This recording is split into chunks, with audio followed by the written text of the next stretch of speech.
Mas Mr. Apoy, apakah sebuah Nissan X-Trail CVT-nya gampang rusak? Tentu tidak. Nah, buat lo yang kalian yang nggak punya waktu banyak untuk nonton video ini, langsung skip aja karena jawabannya yaitu tidak gampang rusak, gitu ya. Tapi ada beberapa kondisi yang menjurus pada kerusakan sistem gearbox otomatis CVT-nya Nissan X-Trail. Apa sih gejala-gejalanya, Mas Apoy? Yang pertama, biasanya dia ada timbul DTC. Pertama, timbul DTC. DTC. Atau tuh kebayangannya dia diagnostik trouble code. Nah, dia itu biasanya di dashboard muncul gambar engine. Nah, dari situ itu kita harus cek di awal, harus di-scan. Nanti kita baca DTC-nya apakah itu bersumber dari mesin atau CVT. Kalau dari CVT kira-kira DTC umumnya apa? Biasanya ini sensor speed macam apa, primer, sekunder, output, terus dia berhubungan dengan solenoid.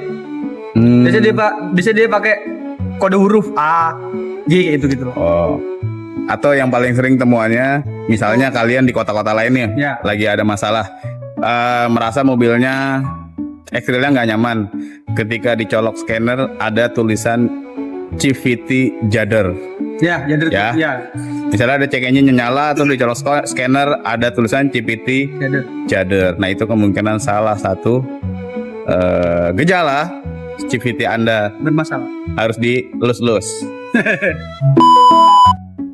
Apalagi Mas Apoy? Yang kedua, terkadang dari kita nyambung tadi ya.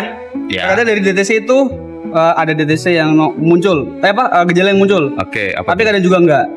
Nah, kadang salah satu gejala CVT kena itu atau bermasalah, RPM-nya naik turun. RPM-nya naik turun. Ya. Bagaimana kita bisa tahu RPM-nya naik turun? Misalnya pengemudi nih, kita pemilik mobilnya. Ya. Jadi waktu kita lagi cruising, anggaplah cruising, pedal gasnya. Cruising itu apa sih? Cruising itu jalannya stabil itu. Oh, oke. Nah, kaki kita ngerasa udah anteng nih. Di kecepatan 40. Tiba-tiba kecepatannya stabil 40 tapi RPM-nya naik turun. Itu yang kedua. Yang ketiga. Nah, nyambung tadi lagi. Kalau naik turun, biasanya dia ada gejala yang mengikuti. Nggak ada tenaga. Apalagi kalau buat nanjak, berat banget itu. Kenapa dia itu sampai nggak ada tenaga? Karena rasio yang dibutuhkan, anggaplah harusnya kecepatan segini. Dia tidak memenuhi rasio yang diperlukan. Itu bisa jadi karena ada kebocoran di CVT-nya atau ada tekanan yang loss dari semestinya. Yang dirasain pengemudi maksudnya nggak ada tenaga kalau kita mencurigai CVT itu. Nah, gimana? Ini biasanya itu anggaplah di kecepatan 40 atau 60. Iya. Normal itu RPM-nya di bawah 2000. Oke. Terus tiba-tiba tuh kita gas tuh RPM-nya nambah terus. RPM-nya nambah. Ngegeru gitu tapi nggak lari-lari. Speed-nya nggak terlalu banyak nambah. Nggak nambah-nambah. Oke, itu. Selanjutnya gejalanya apalagi yang keempat? Nah, itu menyambung tadi lagi. Itu gejala munculnya biasanya slip jadinya. Nah, slip itu seperti apa yang dirasakan pengemudi? Nah, slip itu feel-nya kayak gini. Rasio tadi yang saya bahas itu misalkan dia harusnya di kecepatan 40 anteng gitu loh. Tiba-tiba dia seolah-olah kayak ada sendatan. Kayak apa ya istilahnya tuh? Kayak seolah-olah ada direm gitu loh. Oke. Nah, itu direm itu sebenarnya rasionya berubah mendadak. Iya. Slip itu. Itu slip. Karena si belnya itu, notch dari bel itu dia udah aus, nggak menggigit di uli. Oke. Jadi kadang-kadang seperti kalau naik mobil manual kita tiba-tiba nginjek kopling. Nah, atau nurun gigi. Nah, gitu. Yang kelima, gejala CVT rungkat. Nah, dari tadi itu sudah pasti menimbulkan getaran. Iya. Sendat-sendat. Jadder. Nah, itulah pokoknya itu jadi satu. Ya, jadder itu seperti apa yang dirasain sama pengemudi? Ada feel-nya tuh kayak kalau oil mati, batu busi mati. Tapi ini lebih kerasa lebih kasar gitu. Lebih kasar. Jadi seperti kayak mobil mesin pincang, tapi getarannya ini jauh lebih keras rasanya. Dan momen getarannya itu nongolnya gimana? Waktu nongol masalahnya? Iya. Pas kapan gitu? Iya. Itu biasanya ada beberapa hal sih. Biasanya kalau umumnya di kita dari cruising 40 kita akselerasi. Oh. Atau pas kita cruising aja gitu, tak tahu nongol aja.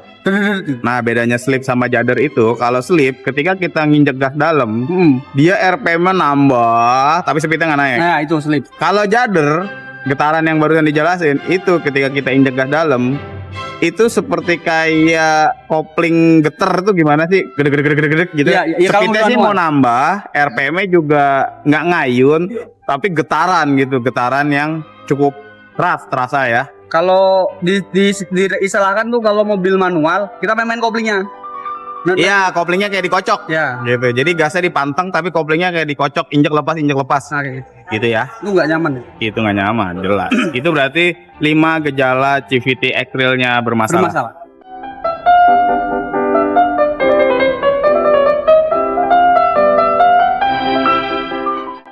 Nah, kalau begitu kira-kira di mana gimana cara penyebabnya dari gejala-gejala tadi? Iya, yang pertama itu karena kualitas oli. Oli. Iya. Yang udah gak bagus. Oke. Nggak dilakukan penggantian. Maksudnya nggak bagus tuh gimana sih? Udah lewat masa pakainya. Terus ada lagi? Otomatis itu nyebabin adanya gram. Terus kualitas dia dalam kerja CVT itu udah berkurang. Oke. Wajib diganti. Oke, lalu bagaimana dengan speknya? Speknya kalau ini kan Nissan nih soalnya nih. Kalau Nissan tuh umumnya udah NS3. Yang NS2 tuh harus NS3. Ya. Yang masih NS2 tuh, tapi NS3 bisa sih tuh. Itu tuh 31. Artinya gini, kalau mobil itu requirement-nya NS3, ya. Boleh nggak kita masukin NS2? Nggak boleh. Alasannya? Speknya di bawahnya NS3 soalnya. Kalau mobilnya speknya requirement-nya NS2, dikasih NS3, boleh banget. Oke. Itu ya. Itu yang pertama.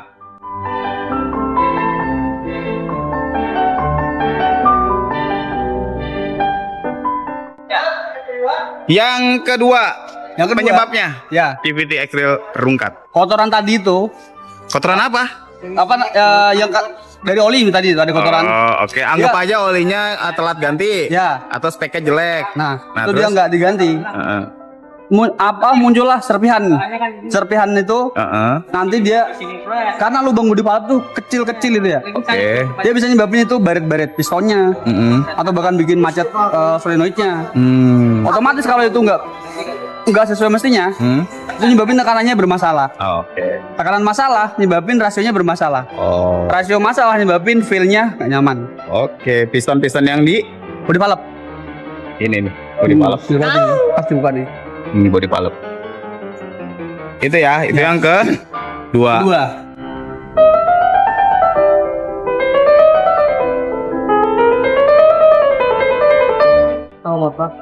Penyebab ketiga. Yang ketiga itu gongnya. Gongnya? Pulinya. Oh, pulinya. Kok pulinya? Belnya. Belnya habis ini. Balik ke RMQ. Oh, mana yang menunjukkan kalau harus pulih ini belt ini jelek. Harusnya dia ada garis-garis. Ini rata itu. Ini bentuk udah ada jejak gesekannya ya. Nah, ini yang dibilang tadi. Enggak, dia enggak gigit ke puli. Enggak gigit ke puli. Jadi feel-nya tiba-tiba turun aja gitu. Karena sistem transfer tenaganya itu dari puli primer ke sekunder. Puli primer ke steel belt. Ya ke steel belt ke sekunder. Terus ke sekunder. Terus ke gearnya itu ke reduction, terus ke diferensial baru ke roda. Ya. Gitu. Jadi gigitannya di sini harus optimal. Jadi kalau udah jelek begini, ya dia nggak bisa gigit puli. Akhirnya tenaga dari mesin nggak bisa tersalur sempurna. Loss of power. Oke.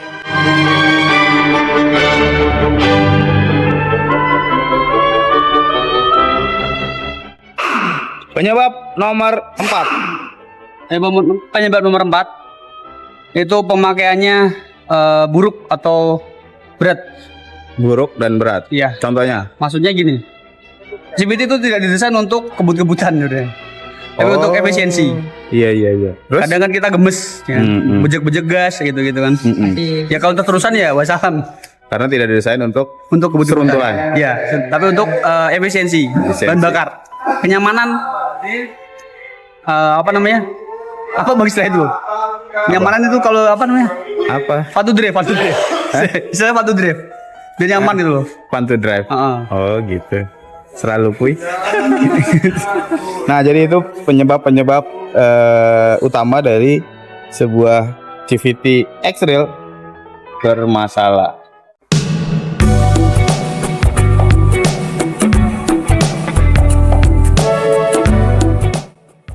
Oke, kalau gitu solusinya dari sebuah CVT bila bermasalah. Solusi pertama itu yang paling gampang perawatan. Penggantian oli. Oh, ini mah pencegahan ya. Ini Iya. pencegahan. Oke. Penggantian oli sama filter. Filter oli nih. Filter oli. Filter olinya. Iya, contoh filter oli. Nah, ini filter oli yang kotor ya. Ya. Filter olinya dan Iya. oli CVT-nya Iya. rutin dilakukan. Dilakukan penggantian. Oke. Di sekitar per 40.000 km lah. Itu sarannya. Ya, kalau Entar dulu kalau di Nissan kan bisa sampai 210.000 counting deteriorated. ya itu deterioration kalau pakai hitungan itu kelamaan, Bos. Kelamaan. Kenapa kelamaan? Aktualnya ini kalau di mobil tuh udah tinggi kilometernya. Remnya udah banyak, kalau udah kotor. Bukan kilometer tinggi. Kadang kilometer rendah. Tapi CVT deterioration-nya udah tinggi. Udah Itu tinggi. karena mobil sering diem tapi nyala. jam Jam apa? Jam operasional. Operating hour. Iya. Oke. Jadi itu ya. Kalau mau patokan kilometer berapa tadi? 40.000 lah, 40.000 km lah. 40.000. Itu kalau gantinya 8 liter. Pokoknya itu ya 40.000 ya.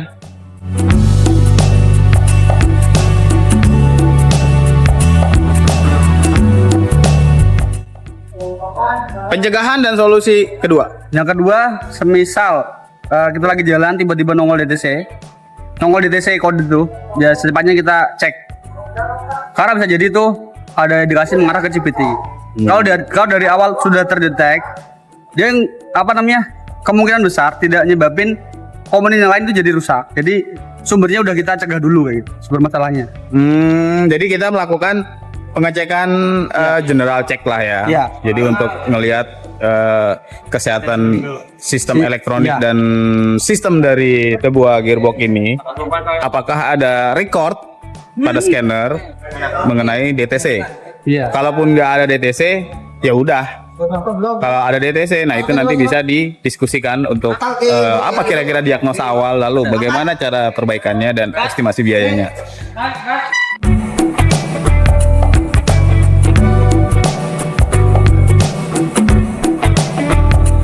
Solusi dan pencegahan ketiga. Nah, yang ketiga tuh istilahnya perbaikan kecil lah.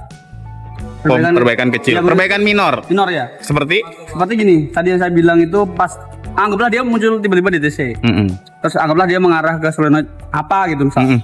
Nah, itu harus lawan pembongkaran di bodi valve dulu. Oke. Kita cek yang di awal tadi saya bilang apakah ada piston yang macet atau solenoid yang sudah nggak perform. Oh, Gitu. itu awalnya dari kalau ada DTC ya. atau terjadi memang gejala-gejala yang kita sebutin di awal. Ya. Paling gampangnya kita copotin Body body valve valve dulu ya.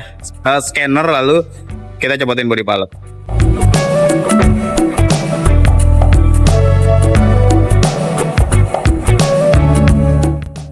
Solusi atau pencegahan nomor 4. Yang keempat itu anggaplah dia udah ada kerusakan yang sangat parah, sudah nggak nyaman banget. Bodi valve dibersihin, dicek, ternyata masih nggak ketolong. Nah, itu kita bisa lakukan perbaikan atau overhaul. Oke. Itu jatuhnya udah perbaikan besar ya itu. Mayor ya. Major overhaul. Iya. Nah, kalau di overhaul kira-kira apa sih yang diperbaiki atau apa bagian kita yang nanti akan kita kerjakan? Jadi pengerjaan yang kita lakukan itu kita menyesuaikan data yang kita peroleh. Nah, berikutnya umumnya yang bermasalah, yang kena duluan biasanya puli bel. Pulley set. Ya, pulley set. Ada yang ini nggak contoh pulley set aja dah. Ada.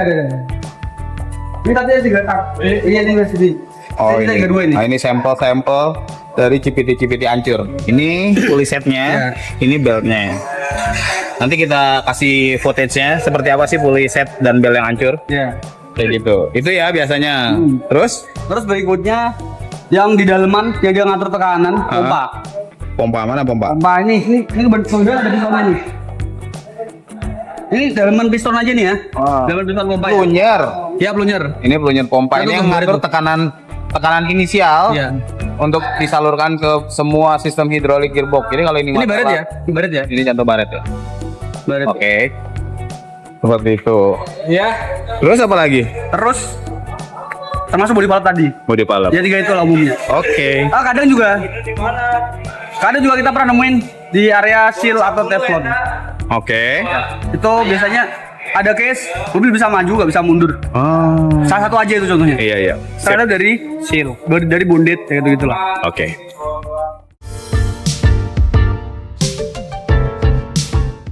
Kesimpulan Nissan X-Trail CVT T32. Kesimpulannya tidak susah untuk merepair CVT 32. Tidak susah. Tidak susah. Oke, terima kasih.